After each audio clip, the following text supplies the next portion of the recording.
주님께서 여러분과 함께 루카가 전한 거룩한 복음입니다. 주님 영광 받으소서. 모세의 율법에 따라 정결례를 거행할 날이 되자 예수님의 부모는 아기를 예루살렘으로 데리고 올라가 주님께 바쳤다. 주님의 율법에 태를 열고 나온 산의 아이는 모두 주님께 봉헌해야 한다고 기록된 대로 한 것이다. 그들은 또한 주님의 율법에서 산비둘기 한 쌍이나 어린 집비둘기 2마리를 바치라고 명령한 대로 제물을 바쳤다. 그런데 예루살렘에 시메온이라는 사람이 있었다. 이 사람은 의롭고 독실하며 이스라엘이 위로받을 때를 기다리는 이였는데 성령께서 그 위에 머물러 계셨다. 성령께서는 그에게 주님의 그리스도를 뵙기 전에는 죽지 않으리라고 알려주셨다. 그가 성령에 이끌려 성전으로 들어갔다. 그리고 아기에 관한 율법의 관례를 준수하려고 부모가 아기 예수님을 데리고 들어오자 그는 아기를 2팔에 받아 안고 이렇게 하느님을 찬미하였다. 주님, 이제야 말씀하신 대로 당신 종을 평화로이 떠나게 해주셨습니다. 제 눈이 당신의 구원을 본 것입니다.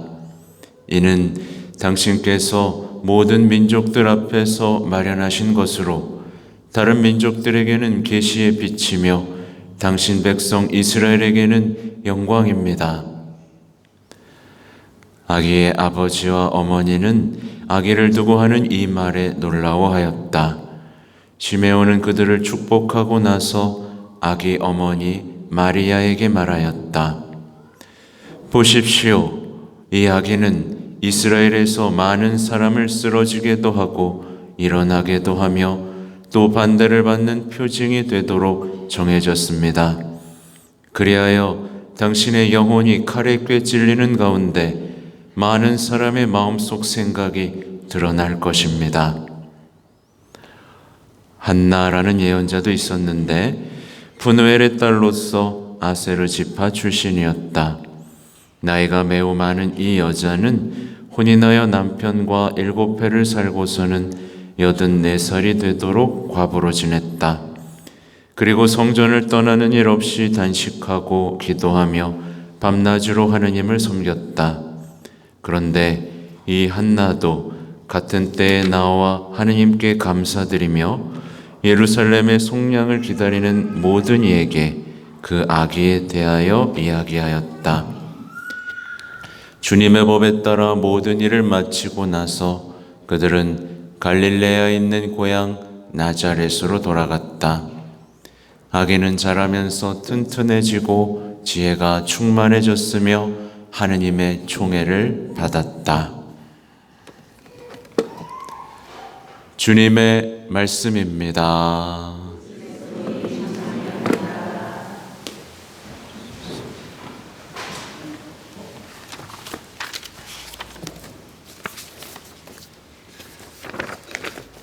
찬미 예수님.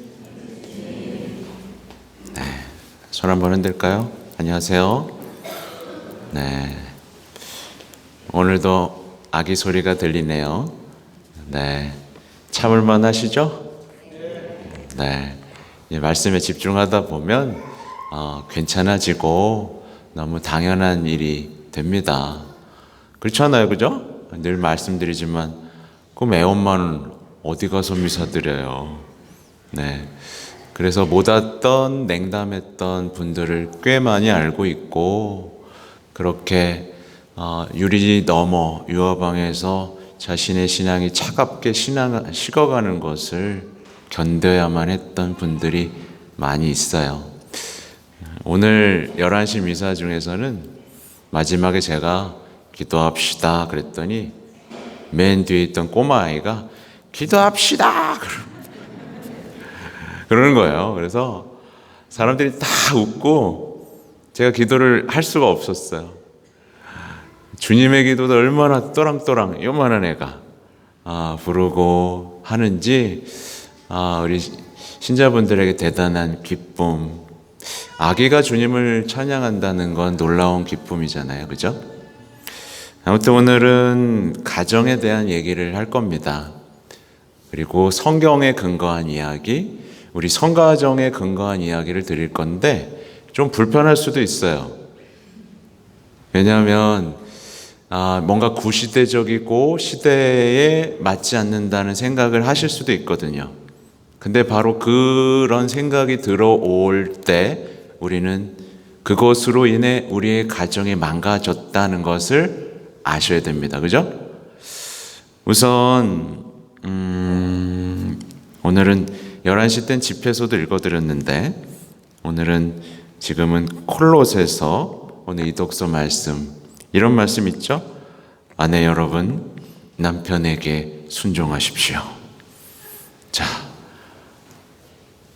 여러분 이 말씀을 받아들일 수 있는 사람 손 들어볼까요? 안 할 거야? 주님 안에 사는 사람은 마땅히 그래야 합니다 라고 써있고 마지막에 이것이 주님 마음에 드는 일입니다 라고 나옵니다. 근데 좀 불편하죠? 아내만 순종해? 그래서 이제 바오로 사도의 말씀 중에 에페소서에는 이런 말씀이 있어요. 그리스도를 경외하는 마음으로 서로 순종하십시오. 어떤 마음으로요? 그리스도를 경외하는 마음으로 서로 순종하십시오. 근데 이 뒤에가 엄청난 말을 써놨습니다. 뭐냐면 아내는 주님께 순종하듯이 남편에게 순종해야 합니다. 남편은 아내의 머리입니다. 그리스도께서 교회의 머리이시고 그 몸의 구원자이신 것과 같습니다. 이런 얘기를 하는데요. 그러면 남편에 대해서는 뭐라고 얘기하냐? 남편 여러분, 그리스도께서 교회를 사랑하시고 교회를 위하여 당신 자신을 바치신 것처럼 아내를 사랑하십시오. 이렇게 나옵니다. 그러니까 이 얘기를 들으면 부부가 서로 사랑할 수 있는 힘의 원천이 어디에서 나와요? 바로 그리스도에게서 나옵니다. 그러니까 그리스도께서 교회를 사랑하신 것처럼, 얼마나 사랑하셨어요, 그죠? 목숨 바치셨어요, 그죠? 아내는 예수님을 사랑하는 것처럼 서로에 대한 순종, 그리고 다시 한번 이 에페소서의 처음으로 돌아가면 그리스도를 경외하는 마음으로 서로 순종하십시오. 그래서 오늘 제가 말씀드릴 성과정의 비밀은 바로 순종입니다. 하실 수 있겠어요? 유일한 해법입니다. 유일한 해법이에요. 이제 좀 풀어드릴 겁니다. 성가정을 이룬 예수님하고 성모님하고 성요셉에게는 이 공통점이 있어요. 뭐냐면 첫 번째는 하느님께 순종했습니다. 그렇죠? 이게 첫 번째예요. 그리고 서로에게 순종했습니다. 서로에게. 이따 뒤에서도 말씀드릴 건데 하느님이신 분이 사람에게 순종했어요. 그죠? 놀랍죠? 예수님이 성모님께 순종을 했다는 얘기죠. 그리고 또 모두 자신의 인생을 살았어요? 자신을 버렸어요? 다 자신을 버렸습니다. 이게 공통점이에요. 사실 인간적으로 볼 때 예수님, 성모님, 성요셉은 서로에게 순종할 필요가 있었을까요? 없었을까요? 별로 없었어요. 왜냐하면 요즘 말로 다 잘났기 때문입니다. 다 잘났죠, 그죠, 여러분?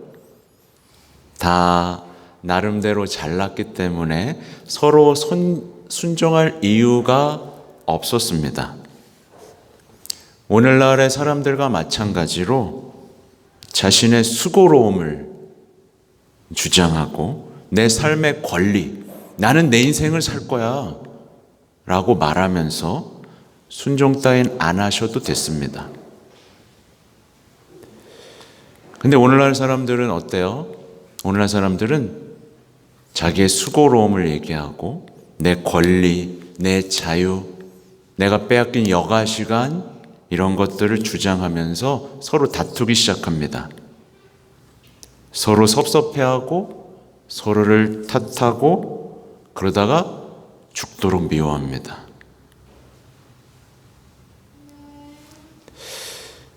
그리고 이렇게 얘기해요. 내가 누구 때문에 이 고생을 했는데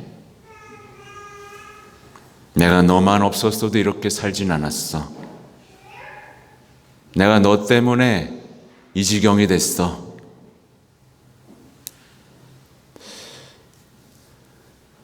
생각해 보세요.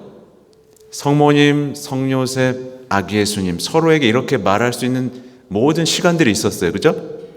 네, 딱 보세요. 성모님이 이렇다고 생각해 보세요.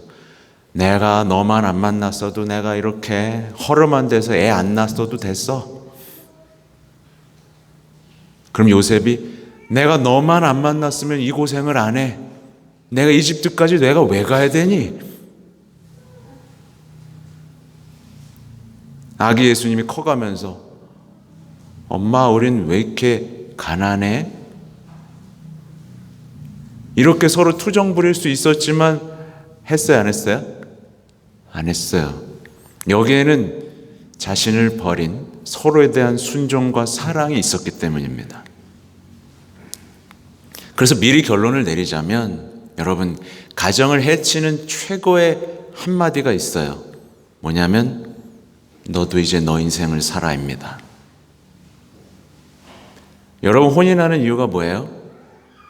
자신을 버리고 너를 위해서 살기 위해서입니다. 그 위대한 여정을 떠나는 게 혼인이에요. 그래서 혼인을 성사라고 하죠. 그죠? 근데 오늘날 사람들이 내가 더 행복하기 위해서 결혼합니다. 당연히 망가집니다. 아무튼 성모님, 성요셉 두 분은 곰곰이 생각했어요. 위기 상황에서 곰곰이 생각했고 성요셉은 꿈을 꿨죠. 그리고 서로 지켜줬죠. 그리고 서로 알아듣지 못하는 순간들이 있었지만 순종했습니다. 특히 아기 예수님이 12살 때 성모님은 알아듣지 못했어요. 성전에 있을 때. 근데 묵묵히 받아들였고 놀랍게도 예수님은 부모님께 순종합니다.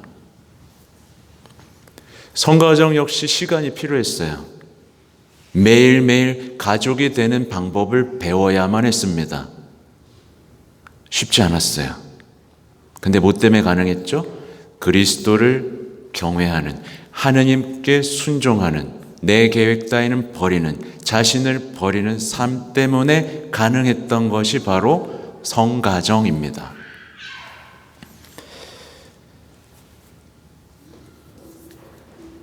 단순히 서로 잘 지내기 위해서 순종하지 않았습니다. 이걸 기억하셔야 돼요. 서로 잘 지내기 위해서, 그냥 편하게 문제없이 싸우지 않고 행복하기 위해서 서로 순종한 게 아닙니다.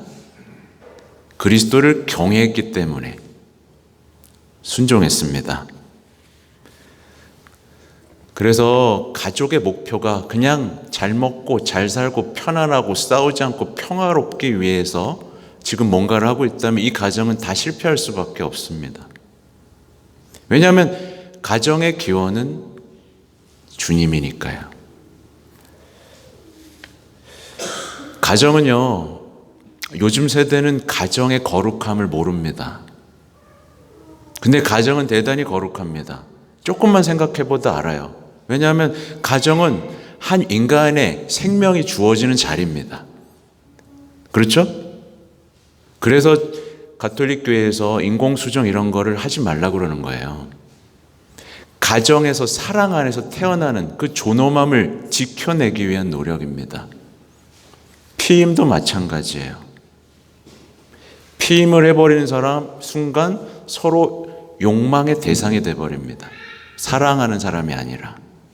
욕망을 해소하는 서로가 도구로 만드는 게 피임이에요. 아무튼 가정은 생명이 태어나는 자리고 서로가 예수님의 제자가 되어갈 수 있는 아름다운 장소입니다. 서로를 사랑하면서 예수님의 제자가 되어가요. 그리고 서로를 위해 생명을 내놓고 그래서 하나님의 사랑이 드러나는 거룩한 자리입니다. 그래서 혼인은 성사예요. 성품이 성사인 것처럼 혼인도 성사입니다. 성품 성사를 받은 사제가 자신을 위해서 살게 되면 교회가 어떻게 되죠? 망가지죠. 나 이제 안 해. 나 피곤해 이제. 막 이렇게 하면 교회가 어떻게 되겠어요? 안 되죠. 혼인 성사도 마찬가지입니다. 근데 혼인의 가치가 떨어지자 못해 요즘에 혼인식이 어떻게 됐어요? 결혼식이 쇼가 됐죠. 쇼가 돼버렸어요. 거룩함을 잃어버리고 허영과 예능의 자리가 돼버렸습니다. 그런 혼인식으로는 절대로 행복해질 수가 없습니다. 패션쇼가 되고 디너쇼가 되고 공연장이 돼버린 혼인식에는 축복이 있을 수가 없어요.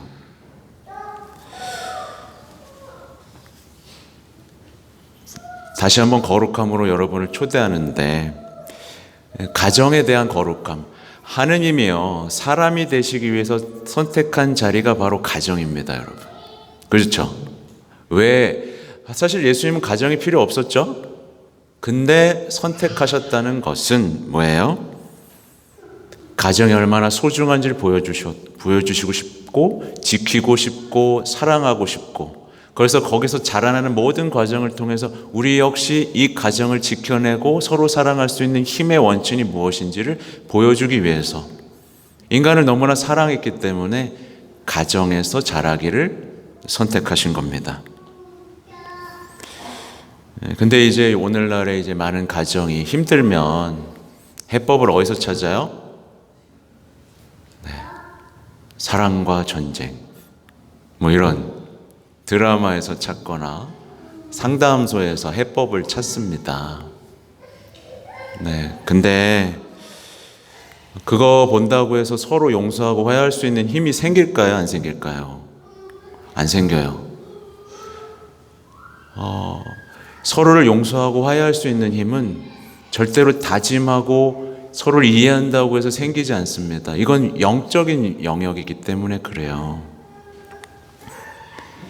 그래서 자꾸 이해하고 참으려고 하다 보면 결국 서로에게 지쳐버립니다. 그죠? 그래서 인간의 끝을 보게 되고 서로를 포기하게 돼요. 그래서 제가 꼭 말씀드리고 싶은 것 중에 하나가 좀 이따 얘기할게요. 그리고 혹시 여기서 여러분 성인 되고 싶으신 분 있으세요? 나는 영적으로 성인이 되고 싶어. 아무도 없어요? 자, 내려볼게요. 그래. 그러면 여기서 나는 성가정을 이루고 싶다. 손 들어볼까요? 네. 내려볼게요. 사람들 이상하죠? 성인은 되기 싫은데 성가정은 되고 싶어. 말이 된다고 생각하세요? 성가정이 되려면 구성원 각자가 성인이 되어야 성가정이 되는 거예요. 그러니까 사람들이 착각하고 있는 거죠. 내가 거룩해지고 내가 주님을 사랑하고 내가 주님의 사람이 됐을 때 성가정이 될 수 있는 힘이 생기는 건데, 난 너무 열심히 성인 되고 싶진 않은데 우리 가정은 성가정이었으면 좋겠어. 이게 얼마나 웃긴 일이에요. 아무튼 그렇게 우리가 성인이 되는 과정, 신앙이 자랄 때 우리는 서로 사랑할 수 있게 되고, 왜 서로 사랑하지 못하게 되냐면요, 신앙생활 하는데 신앙이 자라야 되는데 신념이 자라면 그렇게 됩니다. 여러분은 신념으로 사나요? 신앙으로 사나요? 이상해. 대부분 신념으로 살아요. 자기가 옳다라고 생각했던 생각, 삶의 방식으로 살아요. 근데 신념으로 살면 굉장히 완고해지고 폭력적인 사람이 됩니다. 누군가를 못 받아들여요. 신앙으로 살면 모두를 받아들일 수 있는데 신념으로 살면, 이념주의자가 되면 굉장히 폭력적인 사람이 됩니다. 그 대표적인 예가 바로 바오로 사도죠. 그래서 사람들은 못 견뎌요, 서로를. 왜? 내 생각하고 다르거든. 이건 신념이 있는 사람이 그렇게 됩니다. 또 중요한 게, 여러분, 제가 많은 분들을 만나다 보면 제가 여러분 가정에 대해서 여러분보다 여러분이 잘할까요? 제가 잘할까요? 제가 더 잘 알아요. 왠지 아세요? 왜냐하면 저는 저 앞에서는 다들 가정의 어려움을 내놓거든요. 근데 서로는 얘기해야 안 해요? 안 해요. 다 잘 사는 척해. 그래서 생각보다 많은 가정이 무너져 있는데, 많은 분들이 어떤 말을 하냐면, 나는 너무나 과거에 상처받은 삶을 살았고 지금도 너무나 힘들기 때문에 앞으로도 불행할 것 같아요 라고 해요. 거기서 벗어나질 못해요. 내 옛날의 아버지와 어머니와의 관계, 이런 걸 자꾸 생각하면서 분석하면서 나아가지 못합니다. 근데 이제 그만해야 됩니다. 과거의 상처 때문에 지금의 불행을 선택할 필요가 있어요, 없어요? 없어요. 예수님은 바로 그걸 없애시려고 세상의 죄를 없앴고 빛으로 오셨단 말이에요. 근데 세상에서 살다 보면, 이 심리학에 취하다 보면 자꾸 자기의 어둠을 분석하고 상처를 들여다보면서 자기가 이렇게 나쁘게 살아야 되는 이유를 찾으면서 자꾸 그렇게 살아요. 이게 심리학의 함정이에요. 나은 것 같지만 낫지 못하는 이 어둠의 굴레에서 빠져나오기 위해서는 빛이신 주님이 필요하고 신앙이 필요합니다. 그래서 오늘날 많은 가정이 불행한 이유는 되게 단순해요. 예수님은 가정을 지켜주고 싶었고 악마는 마귀를 무너뜨리고 싶어 하죠. 그죠? 여러분이 속았기 때문입니다. 여러분이 속아서 악과 싸워야 되는데 부부끼리 싸우고 있어서 그래요. 그리스도를 경외하고 순종하고 사랑하고 용서하는 그 힘의 원천 속에 머물러야 되는데 자신이 더 중요하다고 생각하면서 싸워야 된다라는 그 세상의 속임수에 속아서 그렇습니다. 성가정은 되게 평범했다는 걸 기억해야 됩니다.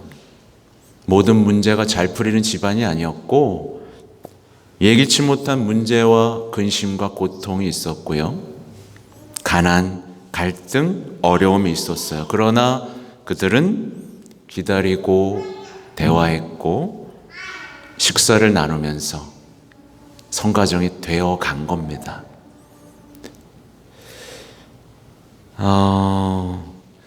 교황님의 말씀으로 마무리를 하면, 교황님께서는 성가정에는 나가 없다고 합니다. 서로를 탓하고 자신의 필요, 자신의 상처만 이야기하는 가정엔 평화가 있을 수가 없다. 그런 가정은 늘 똑같은 말만 반복하고 자기가 옳다고 생각하다가 침묵에 빠지고 전쟁을 하는 코미디만 반복한다. 교황님이 하신 말씀이에요. 그러면서 하루를 마칠 때 반드시 화해하고 잠들어라. 가정에서 가장 중요한 존재는 내가 아니라 너라는 것을 기억해라.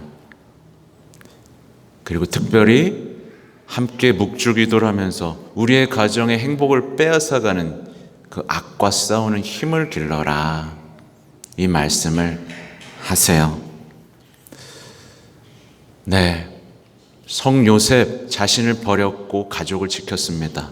성모님 자신을 버렸고 뭘 했어요? 아기 예수님을 지켰어요.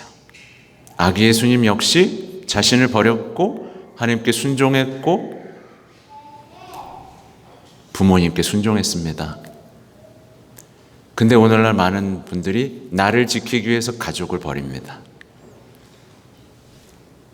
함정이죠. 미디어를 딱 켜면 다 그런 얘기만 나오니까요. 그래서 진짜 중요한 얘기지 않습니까, 여러분? 가정이 행복하지 않은데 내 인생이 행복하다고 말할 수 있는 사람은 없어요.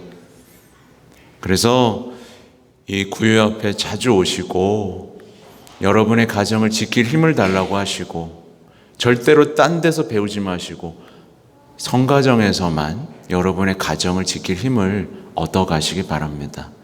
그렇게 된다면 여러분은 정말 행복한 성가정을 이루실 겁니다. 네. 아무튼 오늘 올 한 해도 아빠로 사는 모습, 또 엄마로, 자녀로 사는 여러분 모두 수고하셨습니다. 박수 치고 끝내겠습니다.